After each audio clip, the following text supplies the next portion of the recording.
हातकणंगले तालुक्यातील घुणकी इथले मेंढपाळ रवींद्र सिद्ध, काशीनाथ नांगरे, नितीन गावडे, कृष्णा डांगे या मेंढपाळांच्या सुमारे 400 मेंढरांचा कळप भिकाजी तुकाराम सिद्ध यांच्या शेतात बसायला आहे।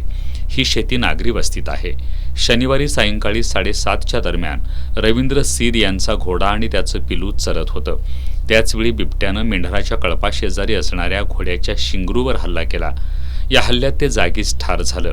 हल्ल्याची घटना रवींद्र सिद्ध, काशीनाथ सिद्ध यांनी तातडीनं यशवंत क्रांती संघटनेचे संस्थापक अध्यक्ष संजय वाघमोडे यांना कळवली। वाघमोडे यांनी याची माहिती वनपाल कुलदीप कांबळे आणि वनरक्षक श्रद्धा सोनटक्के यांना कळवली। वनरक्षक सोनटक्के यांनी घटनास्थळी रात्री भेट देऊन पाहणी केल्यानंतर आज घटनास्थळाचा पंचनामा करण्यात आला। घुणकी परिसरात बिबट्याची 1 वर्षापासून दहशत आहे। बिबट्याने अनेक वेळा शेतकरी, मेंढपाळांच्या पाळीव प्राण्यांवर हल्ले केलेत। या घटनांमुळे परिसरात भीतीचं वातावरण असून वन विभागानं बिबट्याचा बंदोबस्त करावा अशी मागणी यशवंत क्रांती संघटनेचे संस्थापक अध्यक्ष संजय वाघमोडे यांनी केली आहे।